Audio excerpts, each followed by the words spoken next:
This podcast provides a platform for our guests to express their own personal views and opinions. Some or all of these views and opinions may not be shared by Ben and/or Yoel. Welcome to the Too Dad to Quit podcast, the podcast where we highlight stories of dads on the other side of divorce to inspire and give strength to dads going through it. I'm Ben. And I'm Yoel. Welcome back to the Too Dad to Quit podcast. Don't forget to like, subscribe, share, comment. It'll really help with the ratings, with the listening, getting our message out, helping other dads. So don't be shy. This week, we have Joe Bergovoy. He's been divorced for 7 years or so, and he's turned into a marathoner, mega madman, and a fitness guru. And it was just a really interesting conversation that starts with, I guess, getting into his routine and how he changed his life, and totally turned around his motivations, how he dived into Tony Robbins. He's, just trying to surround himself with positive people and making the most out of his life, and ultimately helping others as well. It was a really fun conversation. I know I learned a lot. And he gives a lot of tips for dads that, need to get off the couch and get going and get some motivation in the morning. And I think you'll really enjoy what he has to share. Yeah, not to mention he's also, with all that, he's also a great dad. He's got a 9-year-old daughter, and he's obviously very devoted to her. But that was the word I was thinking of, Ben. You said the word fun. He's really gives off, I say this, a lot, because we've been very fortunate to have some very high energy guests, and he's yet another one, and a lot of fun. It was just really fun to talk to him, and he's kind of singing to the choir. I wrote a book after my divorce, and I talk a lot about the importance of getting in shape and personal development. And just speaking to Joe, I kind of felt the embodiment, the personification, if you will, of a lot of the things that I've talked about in my book. So it was very personally gratifying to watch somebody in action doing this. And he's giving over, the things that he's done to help, rebuild or change his life. He's giving that over to others. He's started, coaching for other men going through divorce. So he really gives back. He gives to himself. He gives to his daughter. He's just a giving, energetic, fun guy. And the audience is really going to love it. Yeah, I couldn't agree more. And have your phones ready, because he does give a couple of apps to get you guys started in your fitness journey. Our guest today is Joe Bergovoy. Joe lives in Brooklyn, New York, and has been divorced since 2016. He has his beautiful 9-year-old daughter half of the time, and has his own medical supply e-commerce business. For fun, he has traveled to 30 countries or so, goes to self-improvement events, and has run the 6 marathon majors from October 2017 to October 2021. Where he received his Abbott World Marathon Majors 6 Start Medal, which about only 8,300 people in the world have done. So welcome, Joe. That's pretty awesome. Yeah. Thanks for having me. Yoel is a runner. I don't know if he does marathons. Not like that. Yeah, I was going to say that's pretty impressive, Joe, but we'll get into it. You don't have a high tolerance for pain yet. No, I hit the 10K mark.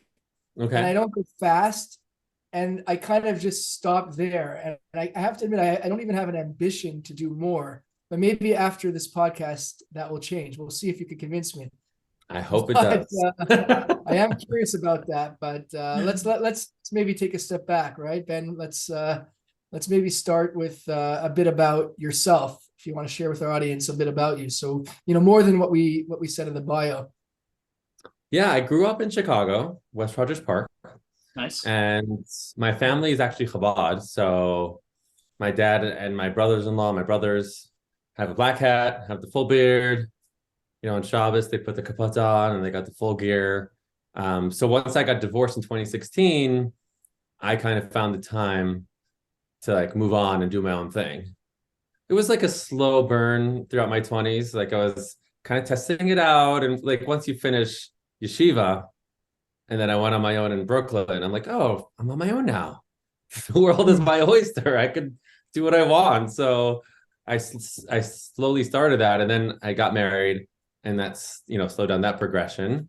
But in yeshiva in Chicago, I did through 11th grade, and Chabad schooling only goes up to 11th grade in Chicago. So Then they I ship went, you off somewhere. yeah. I actually have friends that got shipped off like in 5th grade, and they're still traumatized till this day because that's way too young. But luckily, I was in town till 11th grade, and then I went to Toronto for 2 years, Brooklyn for a year, London for a year.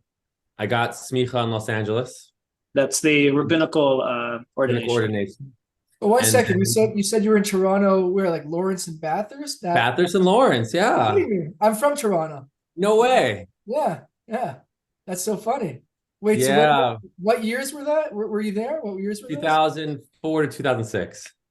2004. Wow. Okay, cool. Yeah. Were you there back then?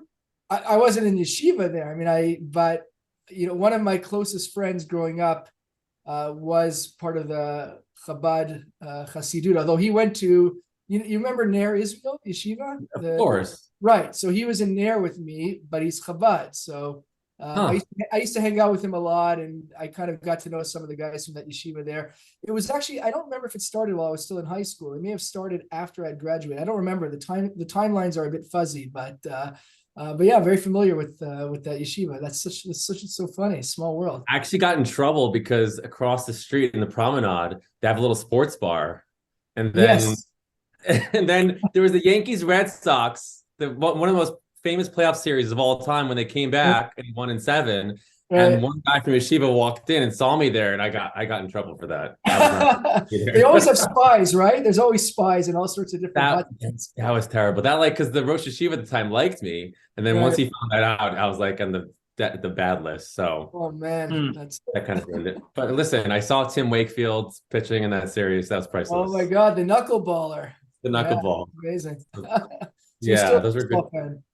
Say it again. Are you still a baseball fan? Yankees fan? I mean, I'm a Chicago White Sox fan because I grew up in Chicago. Okay. But in New York, my second team is the Yankees. Yeah. I got it. All right. I go to games. Yeah, I bring my daughter sometimes, actually. The last time I took her, she was so interested. She didn't even want to go upstairs to get like food because she wanted to see every pitch in every inning. Wow. It's like so fascinating to her. So that was Which is like the opposite of most kids on their first game. They're like, this is so slow. What is going on? Come on. That wasn't her first, but I was surprised. She was more into it than I was, and I'm a baseball fan. Nice. Yeah, I played in a league a few years ago in Brooklyn, so that was fun as well. So so Los Angeles, I got rabbinical ordination. Then I was home for a few months, did some random jobs. I worked for the census because it was 2010. Yeah. And then electrical work, and then I actually, in Chabad, you're not supposed to go to college, right? It's like, at least back then, more than now. So I had to convince my parents to let me go to Turo. So I flew back to New York.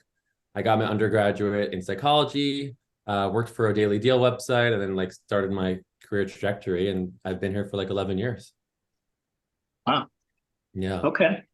So now you're just Brooklyn all through and through. Yeah, I would move to Miami if I could because it's gorgeous down there, but I love New York energy. Like, I've traveled all over. There's no city in the world like New York. Like, the energy, the craziness, things are open all the time. The social scene is next level. It's really incredible here. Is it still like that even post-COVID? Yeah, it's totally back. Like, streets are packed. Bars and all the social scenes are totally full. I mean, rent is the highest ever right now. So there's a reason why, the demand is really high. And so traveling all around the world, when did that start? Just from your schooling and then you just got hooked? Or? It's a good question. I mean, growing up, we went on no family trips. So like one time, maybe in 94, we went to see my grandfather in Texas. We took a road trip, but we didn't have a lot of money, so we didn't go anywhere. We just stayed in Chicago. I went to camp, Chabad camp, some other places, but never as a whole family. So that's a good point. I never thought of that connection. Like I flew around the world a little bit for school, and then maybe I don't know. I think because my job's so flexible and I work for myself. Right. I just You got can this work, you bug. can work Like, from anywhere. yeah, I could work from anywhere. So in 2016, I got divorced, and then randomly I went to Bermuda. I just hopped on a plane one Wow. weekend. I went to Hawaii like right after divorce, and then where else did I go? It just like Just by kept on yourself? building. By yourself? No, usually with a friend. I've been on groups. I went to Morocco with like 40 people in a group in summer of 2017. Wow. The marathons, like Tokyo was a marathon trip, but I had Uh, friends out there that I Hmm. met. Berlin as So, well, and then I added other countries on the list. Yeah. Wow. so from 2016, were you a runner this whole time? When did you get into the running? No. So it was 2015. I was overweight. I couldn't even run one block at the time. Like I Hmm. was a solid 230. My max was 240 pounds. And then I was on Facebook one day and I saw this ad that said, "Hey, do you want to run for a friendship circle? Run a half marathon." So I was like, wait, that looks interesting. I don't think I can move that far, but let me try it. So I had to fundraise and I had this little chat group with my friend Mendy and Bensi, and I posted on the group. I'm like, hey guys, do you want to donate? And I'm going to try this out. So one friend said, if you don't run it, will we get our money back? That's how much belief I had in me at the time. It was terrible. So there's this app called Couch to 5K where you just have a 5-minute warm up, and then you could run at any pace, and it alternates a minute on, minute off. And over a few months, you build it up from 0 to 3 miles or 3.1 miles. Huh. So I put on my sweater. I didn't have running shoes. I have a picture. I have a selfie of myself at the time. I had a beard, glasses. I had no idea what I was doing, but I had this goal and this deadline, and I'm very deadline oriented. And that was it. I started to do it, and I built it up. That was November of 2015. The Miami Half Marathon was late January of 2016. And the furthest I got in training was 6 miles. And I don't know if you guys are familiar with Prospect Park, but they have this hill. So nowadays, when I run up that hill, I like pass people on a bike because like I became fast. Wow. Back Hmm. then, I had to take a stop in the middle of the hill because I had to catch my breath. So times have changed. And then I did the half marathon, but my body wasn't used to it because I only trained to 6. I did one 6-mile run before a 13-mile run. How long is a half marathon? Sorry. 13.1 miles. Okay. Yeah. How many So kilometers? yeah. So I didn't have a chance to get used to it. And my body was in shock afterwards. Like I was shaking on the plane ride home.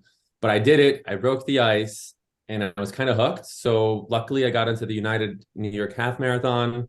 I did that one like in March. I saw Can a sign on, go ahead. can anybody get into the marathon? I know my cousin runs No. it. You have to The, qualify? How the does that work?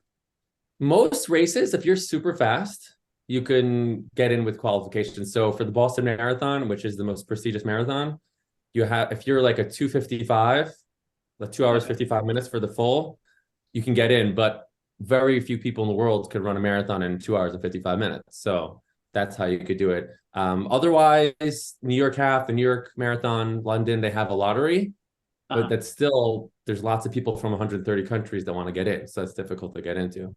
So New York Half, I got in by a lottery.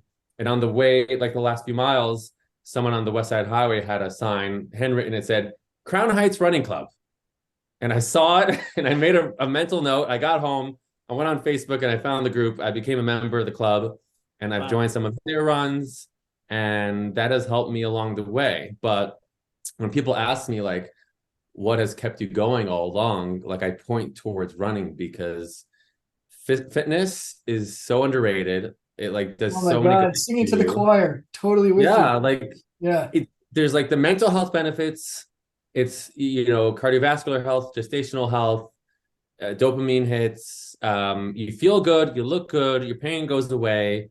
There's also community. Like if there's one piece of advice I would give to a guy that's getting divorced, it's like get into some sort of fitness that you enjoy and stick to it for a few years. Like it'll change your life because a lot of people give up when they're going through a rough time.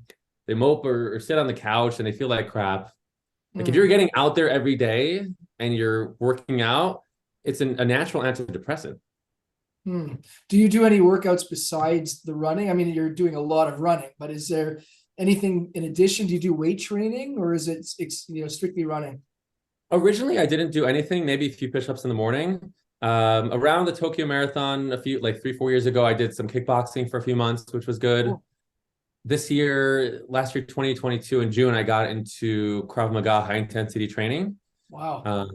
Yeah, and I have a gym in my building, so I'll lift some weights, I'll do some other workouts. So that definitely helps you, like with speed and stamina, if your core is stronger. But Right. even running alone, if you could do that and stretch properly, like that's solid right there.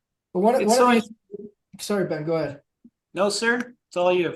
No, I was just going to say, I mean, one of the issues you said running's got health benefits all around, but one of the issues that a lot of people I've spoken to have is that their knees start to break down after a while, maybe from a certain age. You know, I'm 43. Thankfully, it hasn't happened to me yet, but I know a lot of other people where their knees start to break down and all sorts of other issues happen as a result. Like, have you seen that like in your running club or with people that you run with? Not really, none. Not Wow. really. First of all, some people start too quickly. Like they want to do 5 miles on the first day. That doesn't work with anything. Like if you want to start a massive diet and you cut out everything, you're going to fail. So start slow, use that app like Couch to 5K. That's one thing. Second of all, if you're doing 3,000 miles a year, that's too much. You know, the max I've done is maybe 700-800 a year. This year I want to do over 1,000. We'll see if I get there. And also either ask a running friend or get a coach that could see your form, because if you're running the wrong way, it's going to hurt. Just like if you do anything the wrong way, it's going to hurt. You know, the form is off and then your knees are rubbing on your bone the wrong way, and then you're asking for trouble. So that can be adjusted. It's not just like, oh, this is the way I run. It's like a natural way of running. Yeah. You can actually adjust how you run, how you position your feet. Absolutely. Like I'm running in Prospect Park, and sometimes my mind is blown when I see people, their arms are flailing or their legs go side to side, or there's all sorts of things when I see in their form. If you watch the videos online, like you're supposed to have a slight forward lean. You're supposed to land on a certain part of your foot. You know, the more steps per minute, the better. There's all these little tricks that you can do, and then you won't feel that pain. Wow. So you're very regimented about it. Well, sort of. Yeah. No, but what would you say to somebody? I mean, to run a marathon, you know, one of the reasons, that's not the only reason for me that I don't run a full marathon, let alone a half a marathon, is the time.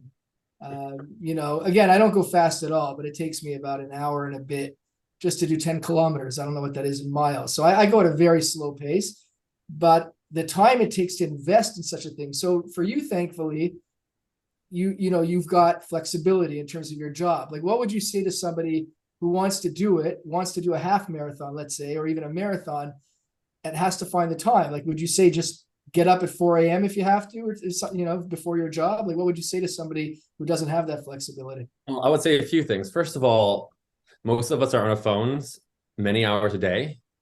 So maybe cut out your scrolling on Instagram or Facebook and get your ass off the couch and go and do that, because that's going to make you feel a lot better than watching the bullshit on Instagram. That's one thing, okay? Right. Second of all, there's two parables. One is like Barack Obama when he was in office. He worked out and he's the busiest man in the world. So what excuse do you have?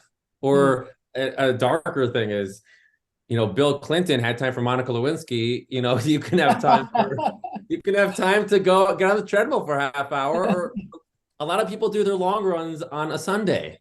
Right. What are you doing on a Sunday? You're not working 12 hours on a Sunday. So go do that. For a half marathon, the maximum amount of training is 10 miles. That's 90 minutes on a Sunday. Everybody has that. It's all about the choices we make. We all, you know, David Goggins, whoever else, they have the same 24 hours as we do. So it's actually up to you to make the choices. Yeah, go ahead. I actually just had this conversation with my oldest daughter. She's 14, and all the time she's like, I go to sleep late, you go to sleep late, whatever. And I was like, no, I go to sleep late because I'm doing a billion things and I don't want to go to sleep so I can get a billion things done. You're watching something, you're in front of your phone. So you can stay up if you need to, but do something. Don't just sit there and become a blob. Like, exactly. Be an actioning person, producing things, creating things, reading things, learning things. Not, you know, okay, I'm just staying right here. I'm good. Nothing to worry about. Good night. I'll be fine. Like, no, go to bed or do something productive. Yeah, exactly. So my problem with, I don't know. Well, I can sprint. Like, I've always played sports. So like, you know, football, start, stop, run, whatever. But long distance, I've always wheezed and it just hasn't gone well in long sprints or whatever, long running. But my other problem with running, I feel like I know a lot of runners that run all the time, but they're not thin. Like they're still overweight and they just run. And like, to me, it's like, well, why are you doing all that exercise if you're not losing weight? Like, it doesn't make any sense to me. Like, if I'm going to go and work out, I want a result. And to me, it's a weird, like, oxymoron. Like, I'm expecting these people who run miles and miles and miles to like look like they run miles and miles and miles. Same thing with like guys who ride bikes all the time. There's a whole lot of overweight people that ride bikes all the time. I've seen And that. it doesn't make any sense to me. You have any insight into that? Because you don't look like one of those guys, and neither does Yoel. But I know what Yoel does to his body early in the morning before he goes for his runs. Yeah. But you don't do weightlifting, you don't do any of that. So I do a little bit, push-ups or other stuff. But if you speak to any dietitian, they'll tell you abs start in the kitchen, or 80% of getting into shape is what you eat. So if you're going on a 6-mile run, but then you're eating 2,000 calories in donuts, it's not going to work. So, and also running is not great for burning fat. They'll say weight training is better for burning fat. So I'm not sure what those runners that you've seen that are overweight, what they're eating. Most people that I see that run, like I go to the New York Marathon or New York Road Runners has races in Prospect Park or Central Park. That's 10,000 runners. I'd say 90% of those people are very fit that I've seen. that's because they qualify. No, the New York Road Runners, they have a 4 or 5 mile run and anybody can get into those. Yeah. Like, I'm a I don't know, soccer, rollerblade, hockey, like all those leg sports, but like on wheels or on something like either short or there's something that's like, I hate walking. If I would do anything not to walk. I will ride a bike. I will rollerblade. I will ice skate. I will ski. But like it's just to me like a huge waste of time walking when I can get there so much faster and so much like I'm an adrenaline guy. And walking, there's no adrenaline. I feel like you need a runner's high. It sounds like you need a runner's high. I've heard of this right, thing. Yoel? He needs a runner's high. I mean, I happen to love walking too. I walk everywhere. I love walking. I mean, for me, it's a chance to clear my mind and whatnot. So I've got a different perspective there, but definitely with running, I also find that it really clears my mind. It really just gives me the ability to think and let my mind kind of run loose. So yeah, I don't know from Ben's perspective. I don't know about adrenaline. I don't really focus on that. I mean, Joe, you find like it's an adrenaline rush for you, or it's not about that for you either? Well, I'm running. I like to push the pace. So when I do my 5-mile run recently, like it's been a 7-minute pace per mile. Wow. So then I feel that burn. And and like I feel that I'm pushing myself. My heart rate's elevated. 2-3 miles in, the runner high kicks in. So I feel that. But I'm like Ben, I don't like to walk a lot, but I don't mind running. Like Friday, I decided I'm going to do a half marathon. I just ran 13 miles, like over the Brooklyn Bridge and back, and it felt great. So, right. Like I'm also competitive. So to me, like joining a giant marathon, like there's zero chance I'm going to win. And competing against my health, competing against myself is not something would push me to join a marathon and then lose. So there's also that piece that I never understood. Like I used to race bikes, but I used to win. To me, you're joining a losing battle, so to speak. I'm not as fast as the other guys. I'm not as tall, not as thin. You sound like a kid. If I get to like the 50 and above range, maybe that's when I better my chances. But I don't know. These are all the things that have me not running, I would say. Well, first of all, my kid, when I would get back from the marathons when she was a bit younger, she's like, "Did you win the marathon?" I'm like, "There's 50,000 runners, and there's people that have been running since they're 5 years old in Kenya." I was about to say, it's always some Kenyan, right? It's always usually. I mean, sometimes there's an American, but it's not easy to win. But on the local 5-miler, when I'm top 100 out of 3,000, for me, that's a win, or 5,000 or whatever it is. I'm not going to be number one, but that's from where I came from, where I couldn't run one block a few years ago, and I've dropped 40 to 50 pounds. Like that's a huge win. Wins are relative. Right. I mean, Yoel has the same story. And also we had a judge on a few weeks ago, and he said he was middle of the night in the park and he ran a block and he had to throw up. He couldn't do it. And now he's pretty ripped now. Yeah. So I hear it. I don't know. It's always been like that short run where I just couldn't get through the breathing, that trying to go further. But short sprints, I was always like one of the fastest, so I don't know if it's something that I'm just stuck in this short, or you think I can overcome that? Well, do you work out every day, or what's your regimen? No regiment. I used to rollerblade every day to work. Okay.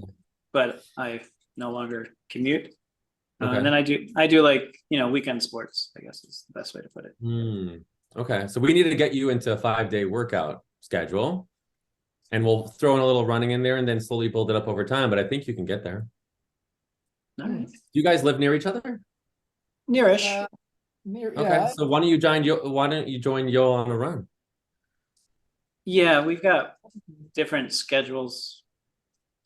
I'm a morning guy, and Ben is a night owl, I think is a fair way to put it. Another way to put it is that another way to put it is that Ben is a workaholic, and I'm the type of guy. I'm also, thankfully self-employed in my day job when I'm not podcasting, and I have that ability, I guess, that luxury, if you will, to make no, I mean, not really. I kind of lose out probably in my work in terms of clients that are trying to reach me. So for example, today I'll start my workday at 12 o'clock, as opposed to starting the usual, Middle Eastern 8 a.m. start time. But, for me, this is important. This is what I enjoy.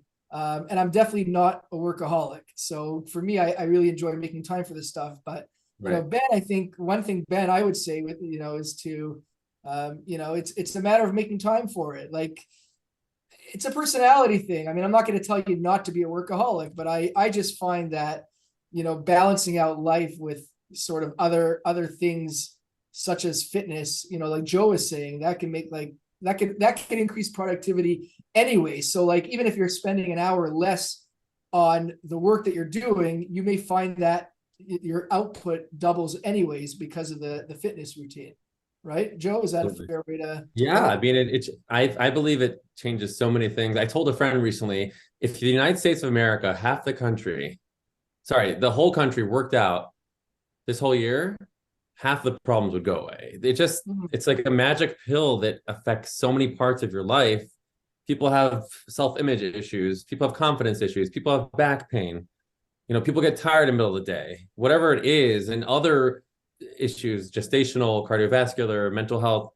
As time goes on, I'm getting more clarity about how beneficial it is. So it doesn't have to be running. You could do biking. There's an app called Sweat that I used to do a year ago. You don't need any weights. It just takes 28 minutes. Get down on the floor. You do burpees, mountain climbers, push-ups, whatever it is, and you feel great. You stretch afterwards, and then there you go. You got your hit for the day. But I think everybody could use it, and it would change your lives if they're not into it. Yeah, and I just want to tie that also, just especially within the podcast that we're doing and in the context of a divorce. And we talk about this a lot. The reality is, at least from the statistics that Ben has quoted, I don't know if I've ever seen that study myself, Ben, but we'll take your word for it. Let's say the majority of divorces are initiated by the wives, and I think that can lead. I'm not a psychologist or a therapist, but I know for myself, part of what motivated me to start running and getting into shape was that's like you were talking about, that body image, that sort of, that self-consciousness about how I look. And I think for a lot of men, they may be doubting themselves when that happens. If somebody's wife leaves him, he starts to wonder, am I attractive? Am I the type of guy who could attract another woman? And, I think it consists of two components. One is, obviously the physical aspect is one component. It's obviously very important what type of person somebody is. And that's more the self-growth and the spiritual side of things. but an easier, quote unquote, I say easy because, self-growth and self-development, that could take years and years and years of working on oneself.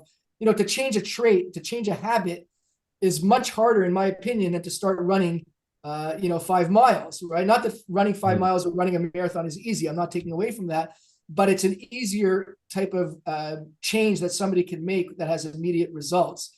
And the personal growth aspect maybe takes a little longer, but I think in the context of divorce for men out there listening to this, it's again, not easy, but it really is just that mindset shift. And once you start, it can really make a huge difference in your life. So I think it's important to underscore that as well.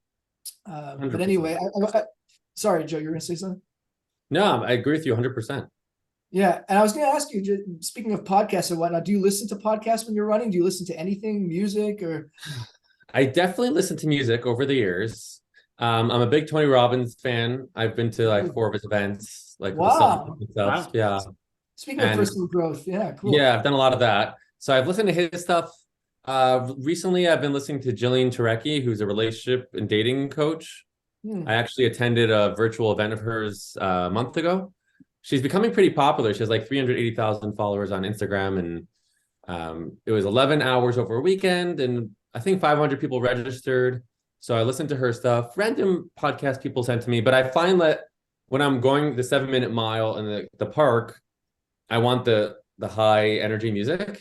Right. And then when I'm on the treadmill in my building or just lifting weights, like then I have more space where my mind could listen to the podcast. So I mix of both. Yeah.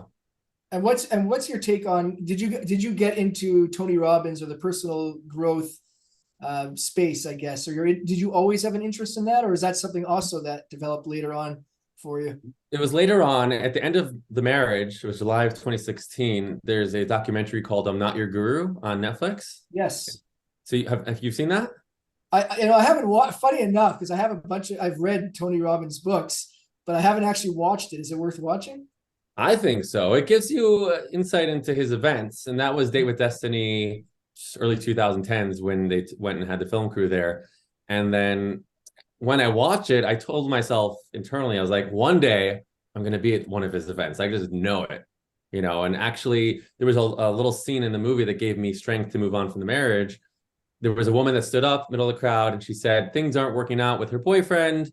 He's a little too feminine, stuff like that. And Tony's like, stand up right now and call him up and break up with him. You don't have to, but like you're complaining and it's not working. This is what you got to do. Like you hit a dead end. So then she actually did that. I think maybe later on they got back together. But the line that Tony said there was, you have to do things in life right when you know it's right, not when you wrap your mind around it.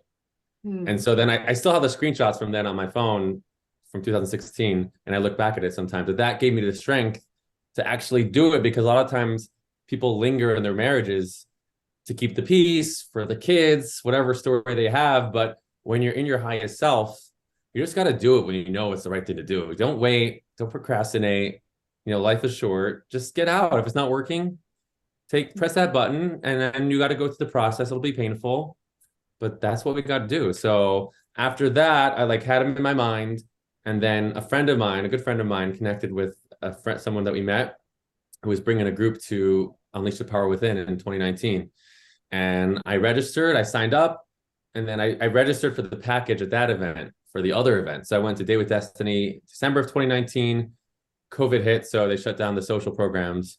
And I just went to Fiji in August for Life and Wealth Mastery. Wow. Yeah, that was cool. And then a month or two ago, I was part of the staff for the crew to volunteer at Unleash the Power Within again. So That's it's amazing. It's a great community. Yeah, it's awesome. And you see, are you able to tie tangible, this may be a hard question, but do you find tangible results in your life, your business, relationships, wherever it may be, as a result of going on these retreats with Tony Robbins? Absolutely. There's many things that he teaches, and then people get different breakthroughs depending on what they're going through or what resonated with them. So I integrated gratitude into my life in late 2019, because growing up, we had a scarcity mindset. I think like a lot of Jewish dads might say like, turn off the lights or close the refrigerator or the economy is always bad, but it's not always bad, you know? I always say, by the way, Joe, that, you know, for our listeners on the Sabbath, you know, in Judaism, we don't, you know, in religious Judaism anyways, we don't turn on the lights. So I used to joke that if one of us growing up would accidentally turn a light off, no problem. My dad would be like, he'd be killed. If we turn the light on, forget it. Like, you know. It's Anyway, like $10 saved, sin avoided. That is funny. I wonder if that happened to us. I never really remembered that happening, but probably anyway, did. you were saying, yeah. So like gratitude is a huge mindset shift where every day you write down, I created multiple gratitude chats with friends. And I actually, this year I have a gratitude jar. I write down a note every day and put it in the jar. And every day you're counting what you do have, because modern society is looking on Instagram and saying, oh, that person has a six-pack, or that person has the latest iPhone or the car. And then you have these micro moments or big moments where you had warm coffee, you have a roof over your head. Like Gary Vaynerchuk talks about, 1 billion people in the world don't have access to hot water, you know? So these things really change your day when you realize, wow, there's so many good things in your life. And when something bad happens, you don't get flustered because there's so many good things that happen. So that happened. I had a forgiveness thing that was huge for me that happened at Date with Destiny. I had a huge heart opening at UPW, Unleash Your Power Within, a few months ago. I was part of the staff, but being part of a group of 200 people where color, shape, anything didn't matter. There was a guy with no arms and no legs in his wheelchair volunteering, and then we had an after party. He was dancing like a normal person was dancing. Like all your problems go away. And then you had so much support, so much connection. You're interacting with the crowd. You're jumping, you're dancing. Like you don't get that anywhere where you have open-hearted people for 5 days just connecting on a soul level. So there's various benefits. I mean, there's definitely a power in having a whole bunch of people that are positive in one place. Yeah. You know, whatever they're saying or not, just having a whole bunch of, you know, the world is full of negative people. And, you know, one of the things about improving your life is getting rid of the negative people, as hard as it may be, you know, and always being surrounded with positive people. Exactly. Actually, I believe Tony Robbins is on our dream list of guests for the podcast, actually. Yeah. Now that I think of it. That would be huge. That would be really huge. But he's a big time guy. I mean, now he's worth like 600 million, and he's doing actually business mastery this weekend. I mean, listen, he set the dream, it's possible. There you go. Yeah, 100%. So I want to hear about your travels. So we got your school travels, your mandatory travels, whatever. But there's still, I think, like 26 other countries that you've been to. Yeah. Since. I went to Cuba on a group trip, which was incredible. You want to know the names of the places? I don't know, the 3 top places and why. People always ask me like the top, and I'm like, all right, the 3 worst. I did not like Berlin. Okay. I hate to say it's controversial, but Paris, the energy in Paris was very heavy for me, so I did not like it there. What do you mean by heavy? What? What do you mean by heavy? Basically, I made it a trip for the London Marathon. I went to Amsterdam first, then Paris, then London. In Amsterdam, when it's sunny and you have the water is glistening on the shiny days, and I'm running around there in the museum, just like it's very playful, like friendly energy. People around you are smiling and talking to you. I went to Paris. They're all high, no? I don't know about that. Maybe. I didn't take a survey on the street. Excuse me, sir. Have you smoked up today? Maybe next time I'll do that. But I think it's called Gare du Nord is the train station in Paris. And it was worse than New York. People were running and coming and bumping into you. And that was my first little introduction to the city. And I walked around. Eiffel Tower is cute. I'm just like an energy type of person. So if my intuition feels good somewhere, like I'm happy. And just Paris, it didn't get along there. So that was another place. Otherwise, like Morocco was magical. Curacao is an island, like Aruba near Curacao is gorgeous. I've been to Aruba. Dominican is gorgeous. Tokyo was mind blowing. Like you have a city the size of New York, and everyone's quiet on the trains. There's not an ounce of garbage anywhere. Everyone's very respectful. It's like you think New York can't be clean because there's too many people, but then you go there and you're like, wait, this is not true. But Is it cleaner than Canada, or which one's cleaner between Canada and Tokyo? no, Tokyo. They hide the garbage cans in the ice cream store like it's part of the wall. You won't even find it unless you know. Like very respectful. No one's on their phones like on the train. It's like very cookie cutter, black and white. But I'm curious, Joe. I mean, you I think if I heard correctly, you have your daughter half the time. Is that right? Half the time, yeah. Your daughter's 9. 9, yeah. So how do you find the time to travel so much? Or do you travel? You know, it doesn't sound like you're traveling with her, especially if she's in school, I assume. So how do you find the time to travel so much? She actually complains about that recently. She's like, you don't take me on your trips. I'm like, I'm sorry. I will take you to the safari when you turn 11, and I'll take you to Israel for your bas mitzvah. Yeah, That's the she'll deal. hold you to that, but I don't mind. That's really a bucket list item. I mean, I usually carve it out in between the custody time. So my Morocco trip, it was a 5-day trip. There's a direct flight from JFK to Morocco. I leave on Thursday, come back Sunday or Monday, and that's it. Or, Pesach, I don't have my kid. My ex has her on Sukkot. So I have her on Sukkot. I don't have her on Pesach. So then that's an 8 to 10 day opportunity to travel somewhere a bit further. It's really carving it out. So I work for myself. During COVID, I went to Tulum a few times. Just hop on your computer when you get there over the weekend, whenever you do it, and that's it. You don't need a 2-week vacation somewhere. If you're going to the Virgin Islands, you go for 4 days with friends. It's perfect. You come back, you're rejuvenated, you got some sun, you're sunburnt, and then get back into reality here. Good for you. And do you travel around the States at all? Not really. Like I hit up Los Angeles, Miami, Chicago, Boston, but no, like the real states with like touristy things to see. Not really. It's not as the fields of Montana, the Grand Canyon, the national parks. That's bucket list. Grand Canyon National Parks are bucket list. I'm going to do one day, but not yet. Right now, my goal is I want to go to Thailand, a safari in Africa, and then I want to do a marathon on every continent. Okay. Well, a friend of mine, there's a whole biblical marathon that they run. He runs here, or he promotes here. He's actually on YouTube. He's the running tour guide. That's his deal. Speaking about running and being able to breathe, he actually runs marathons and he talks the whole time. He does full videos. Yeah, he does full videos while he's talking, and everybody's like, I don't understand. Like, I can't even breathe. How are you doing a talking tour here of what he's running through?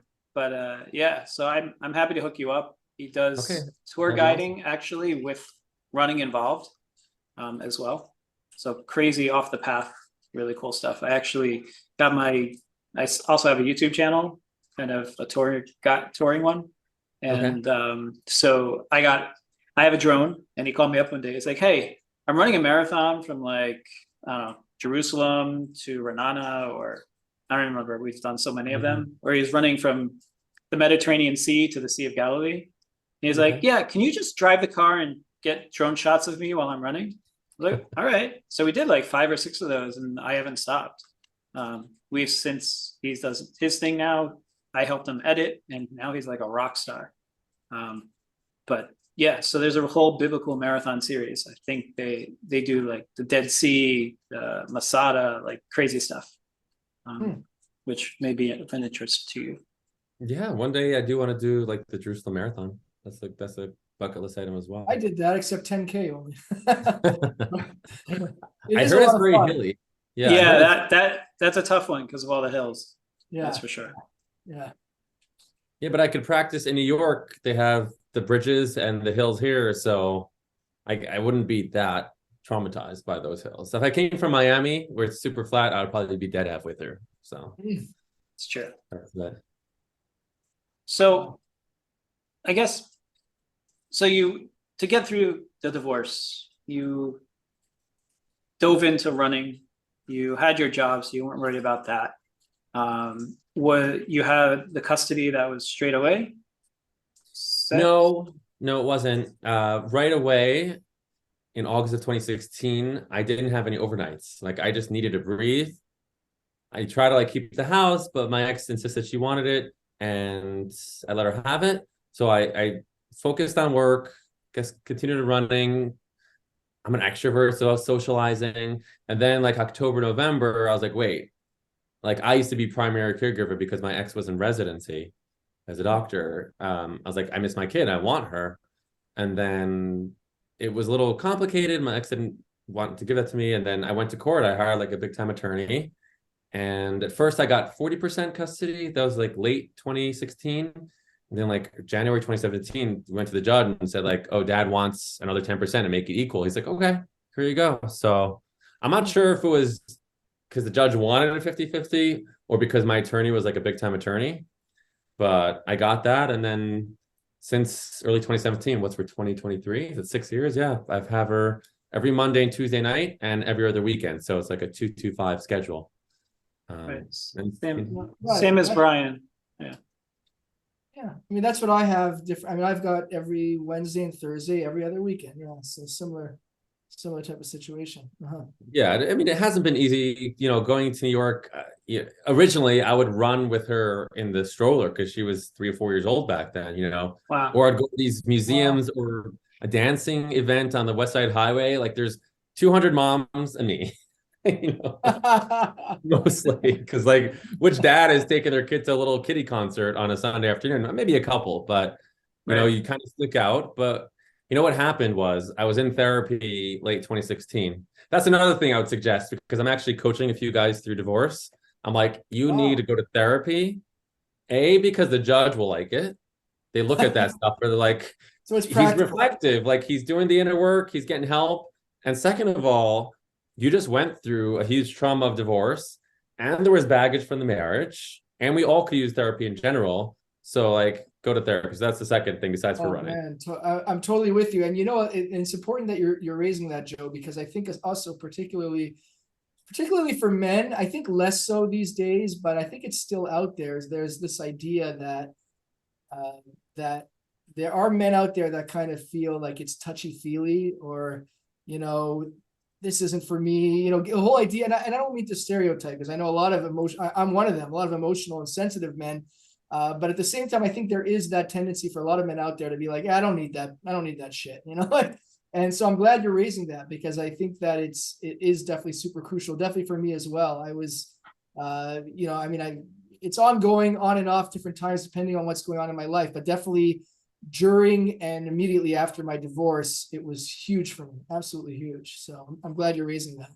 And yeah, because people perceive it to mean that they have a problem. It's not about that. It's, you know, it's about our childhood. It's about our adolescence, whatever happened to us in school, our dating, our parenting. We all have stuff that we could work on. As humans, there's always room for growth. So if you just came out of a marriage, I'm sure there was some fighting at the end or the middle or the whole time, you know, otherwise you would have still been with her. There's also, you know, if you listen to Jillian Tureki with the relationship stuff, relationships are connected to our childhood. They mirror what we went through. So there's other stuff there that you got to clear out. And it's never going to hurt you. I'd say most of the time, if you meet someone that you align with, like you could find a therapist that works for you, you're going to become a better person because of it. So absolutely, you'll become a better friend, human, you'll date better, become more self-aware. Like it's so beneficial. Yeah. I mean, this question kind of ties back to, and I can anticipate the answer. I'm going to ask it anyways. What would you say to somebody who says that, you know, I'm spending so much money on my family lawyer and now I'm paying child support and this and that. I don't have money for a therapist. What would you say to somebody who says that? Well, first of all, try to find someone in your network and insurance so it's covered. Okay. That's A. Let's say you're in the Middle East and you don't have an insurance policy that covers it, for example. No, but I'm saying anywhere. Forget it. Let's leave out insurance. I mean, is there advice you would give somebody who even if let's assume they want to go, but they just say they can't find the funds? All right. Is there something you would say to somebody in that situation? I mean, if you had an illness, would you say I don't have the money for it? Like this stuff is huge. Like people get into depression afterwards, or they have other physical ailments, who knows what. It's your priority. People will go out to dinner or drinks with friends and throw down $100, $200. So where's your priority? Do you want to feel better and not get into the same pattern that you just had? Do you want another failed relationship, or do you want to do what's best for you? So I understand it's difficult. I don't know everybody's financial situation. Maybe ask a parent. I'm sure parents would love that if their son came and said, hey, I want therapy. Finances are tight. Will you cover it? And I've seen people do that, or there's organizations that can help you. But if there are no outlets, you could also speak to therapists. Some people will do it on a sliding scale. So there's always a way. If there's a will, there's a way. Right now, like, I speak to friends about, I haven't had meat or chicken in 3.5 years, which is very difficult in the Jewish community. Oh, yeah. I'm attempting a 2023, no alcohol this year, just because I want to become intentional. I haven't had caffeine. I haven't had caffeine in a few weeks. Wow. If you want to create the life that you want, it's all in your head, So it's up to us. The people kind of, I think you said before, become a victim and say it's too difficult, it's too much. There's always all these types of excuses. But if you saw a picture of me, what I used to look like, or you had a conversation with me 6 years ago. A lot has changed. And, I'm 35. A lot of people listening to this are probably in their 30s. It's up to you to craft the life that you want. Wow. And your relationship with your daughter, has that changed since the divorce? I mean, we've always been close. We get along well. And over the years, people are like, oh, you're super dad. You're always taking her to the museum, or, the beach, or taking her to Legoland one time, or Disney, or I'm very involved. During COVID, it was kind of heavy. Everything was shut down and the world kind of got gloomy. So I kind of got into that with my parenting and I fell off.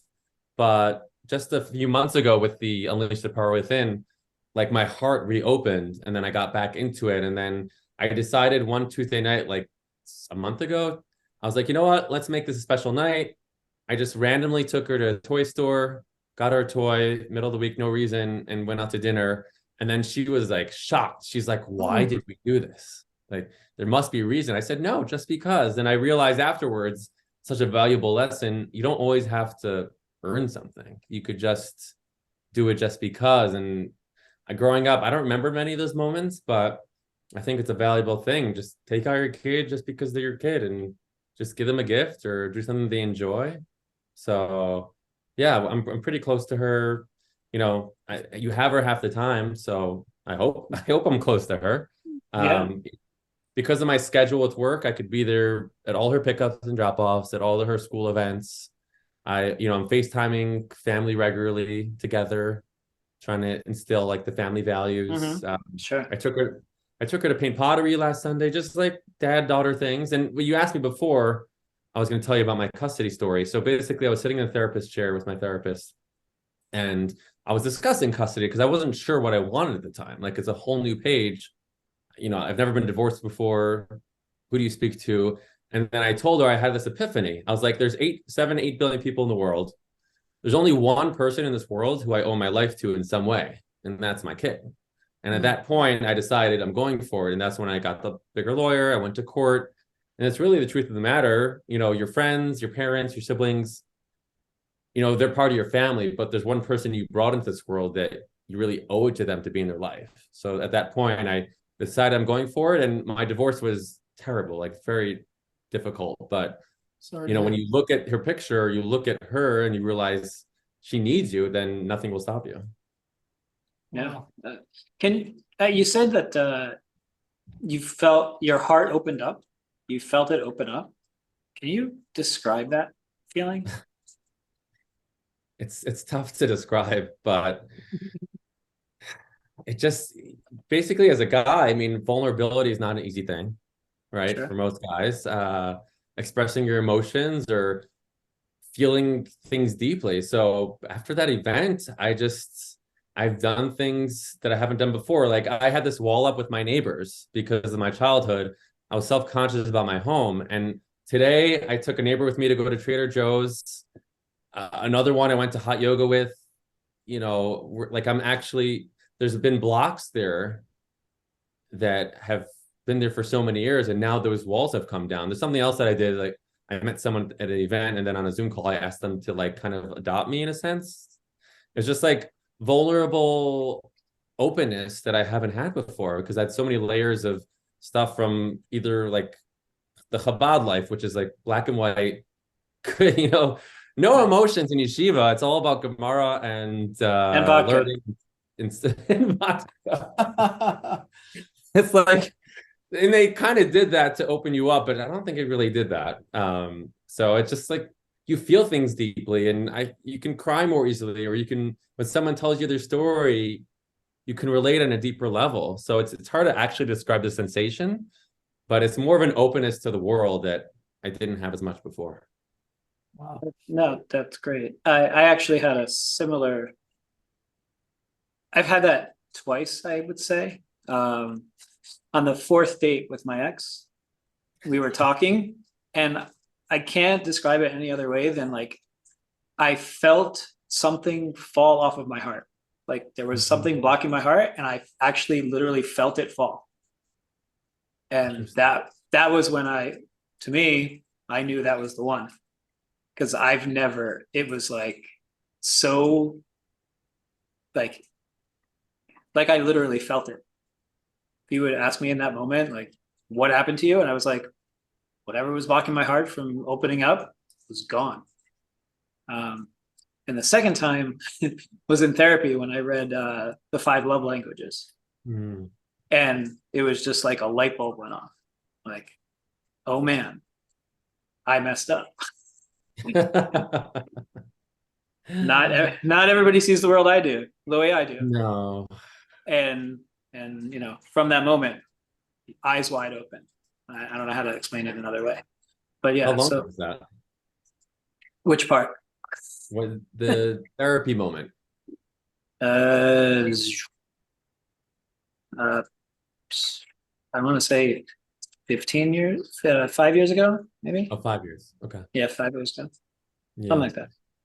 Yeah. Also, throughout my travels, it's funny because I've been studying relationships ever since I got divorced. Like my undergrad's in psychology. You're not the only one. Yeah. So like I travel around the world, and I just ask them about the relationships. I ask them what went wrong, what went right. I've heard horror stories, I've heard great stories. But one thing I hear is that girls who have their dads that kind of abandoned them, whether it's physically or figuratively, like they're not around, or someone like moved to Iran, like they are traumatized for life. And that has given me more strength through the tough moments to know that if I did say move somewhere else, or I wasn't as involved, like you are causing like major trauma. And I don't know what it is, but the dad-daughter connection is very strong and very valuable.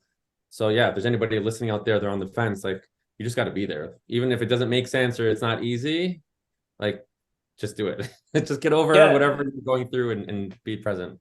Let me ask you, so have you, surely you've had instances, your daughter's 9, where, we're human beings and we make mistakes, right? So, I know for myself, if I look back, definitely when I first was divorced, like in the very early stages, there were things or actions or things I said, that I wish I could take back in a certain sense. I mean, it's all part of growth in the journey.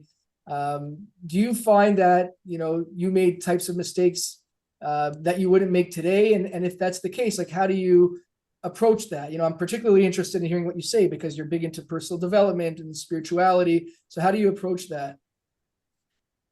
Well, I had a recent incident of something small. One morning, my kid woke up. It was a kind of a flustered morning. She asked me to have apple juice in the morning. I'm like, wait, we never do that. We can have water, milk. I reached up for the glass, and then it shattered on the counter. And then at that moment, I just took a 10-second pause. I breathed through it, and then I quietly cleaned it up. Maybe 6 years ago, I would have like started yelling, like, what the fuck? Like, what happened? Why are you doing this? Why are you asking for this? And then actually she asked me, why didn't you get angry? Wow. And I said, it was just a cheap class, and then we had a conversation where we said some other stuff, but I realized in that moment, the power of the pause is so huge. Like dads and moms, especially single dads or moms that don't have someone to talk to, and no one else to like give them any feedback.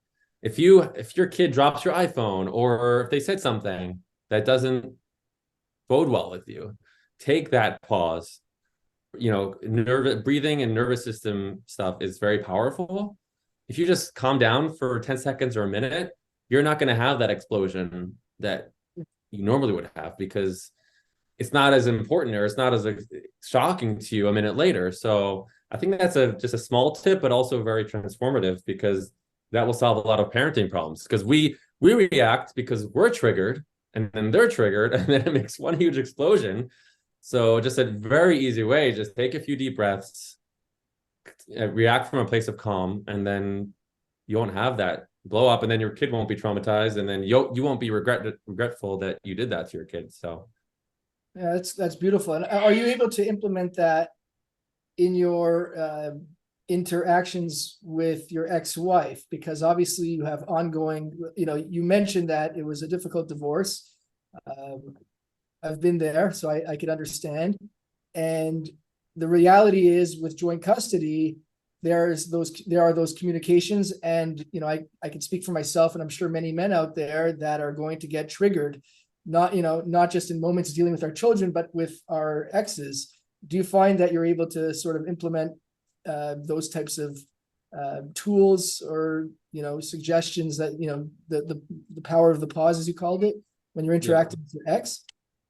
absolutely. Like, I will see a text come through and it's like, Dreaded WhatsApp, right? you're a horrible person or something, and I'm like, what is happening? And either you write the message and then you delete it before you send it, Right.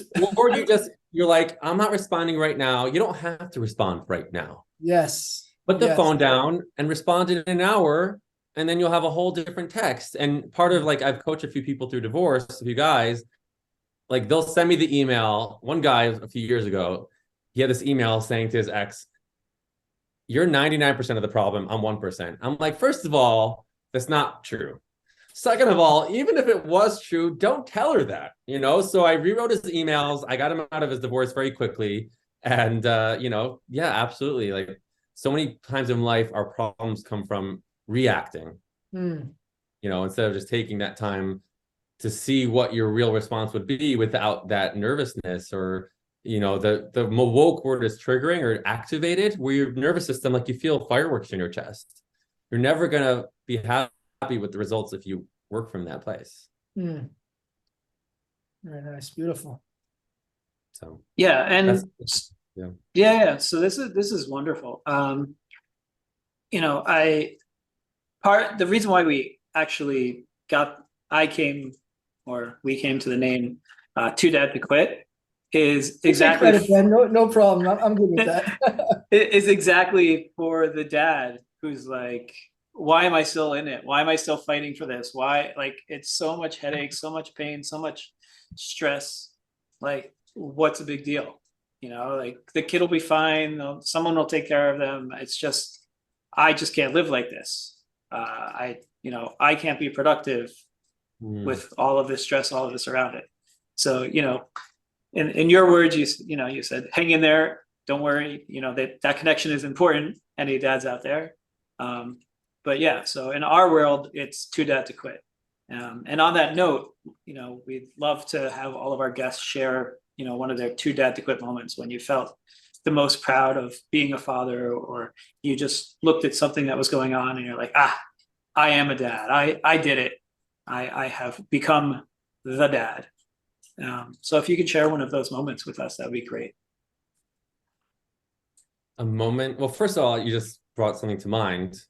Oftentimes we get short-sighted. Like, we see, oh, it's going to be too difficult now. I want to go out and party. This is not a sprint. This is a marathon. Like, you're going to be there at your kid's graduation in high school, or their bat mitzvah, wherever you are, and you'll be able to look up at yourself and your kid and be like, hey, I've been there all along, where I have this deep connection. Right now, it might seem difficult, but if you look at that big picture, or you look at the finish line, that's what we do as marathon runners. You envision the finish line. That will give you strength through those small moments where you're like doubting yourself, or it's going to be too tough. Just think about big picture. This person's going to be adult and they're going to be in a therapist's office down the line dealing with trauma. Do you want them talking to the therapist, be like, oh, my dad abandoned me when I was like 4 and he just moved to Kansas? Like, think about that. Like, you can do better than that. But you're asking me for a moment of when I felt like pride as a dad. Yeah. I would say, I mean, when in Tony Robbins, when they have like these meditations and he says, think about the best times of your life, I think about my marathons, but seeing her on the sidelines, she's been at Chicago, New York, holding a sign for me and looking up at me. Like, I didn't have that growing up, but how amazing is that to see like your dad being one of those, and then I get a kiss her on her forehead to continue running. Like, Nice. there's been that. There's also been like dark moments where, say something, I was like stuck somewhere, and then I had my kid's picture with me, and I'm like, I love you. This love is bringing me through all this stuff, because as you know, there's no love like there's a love for a dad to their kid. So there's been both sides of it where I just held on to that, and I'm like, this is so precious. You know, as dating as divorcees, like, there's gonna be a lot of failure, but your one constant is your love with your kid, and no one could take that away from you. Beautiful. And the last thing we'd like to leave our listeners with is some advice. You know, the guy that hasn't actually finished the whole divorce process, thinking about doing it. He and his wife are thinking about it. Their partner's thinking about it. They don't know what to do. So some advice, you know, for them, and also, you know, somebody going through it, to keep them going and not giving up on life, on themselves, on the big picture, the finish line, as you say. So I would say, get a coach or a friend that can guide you through it, because I really have changed these people's lives. I've saved them like tens of thousands of dollars and months of problems, because if we're going to speak to our ex from that dark place, it's going to make a lot of problems. And then people call the police on each other and people get arrested, and like, we're adding trauma upon more trauma. So have a safe person that can guide you through it. If you're seeing if you're ready or not, like, you just got to take that step. Like, when someone wants to start a business, they're very afraid, lots of unknowns. I was terribly afraid of what was going to happen. What's my community going to say? What's my family going to say? But at the end of the day, in 2023, like, the news cycle, no one cares who Leonardo DiCaprio dated 2 days ago. You know, that's like 2 days. That's like 2 days ago. Like, it's scary for a few days. People will get used to it. Okay, so Mike is divorced. No one really cares. It's just like a status of life. You'll feel a lot better. You know, when you're in a tumultuous relationship, it drains your soul. And once you're 6 months out, a year out, the burden is gone. You're able to breathe your own air. Like, even when I interact with my ex, and you know, if there's some strife, you have that toxicity for a half hour, an hour, you go to court, it's tough. But 95% of the time, or 98, you're breathing your own air. You can create your own apartment, your own energy. You do what you want with your kids. That's what you deserve. You deserve inner peace. So just take that step if you're ready. You know, get your attorney. People won't be as shocked as you think they'll be. Eventually, they'll just get used to it. And just do what's best for you. You got to put yourself first. That's what the number one thing is. By the way, Nice. Joe, do you, when you say you coach professionally, because I just wasn't clear about that, is that something that you're? Yeah, I've just started. Like, at first, I just did it. Like, friends would call me all the time, or my best friend's brother. I've been coaching him for months with his divorce. I've realized, like, wait, I'm doing this as favors, but let me turn it into something full time. So I just got the URL, and I'm like publishing the website in a few days, and I'm going to do it in a full time capacity. All right, great. Well, Ben's our tech guy, so I'm hoping, Ben, we could, you know, put some contact information out there, and that would be great. Okay. Yeah. Sounds good. So if anyone wants to reach out to Joe, we'll have all the information in the description of the podcast and the YouTube video. And thank you, everyone, for listening to the Too Dad to Quit podcast. We want to hear your stories, share your stories. No story is too small or too big. There's something in everyone's story that can benefit someone else. We're on Facebook, Instagram, Twitter, TikTok, Rumble, YouTube, pretty much everywhere. You can find us, toodadtoquit.com. please reach out just as Joe did. And we would really like to tell your story and share your story. And thank you for listening. Joe, thank you for being here. Oh, thanks a ton. It was fantastic. Yeah. And making time in your schedule. And we'll see you all next week. Thank you for listening to the Too Dad to Quit podcast. Available at toodadtoquit.com.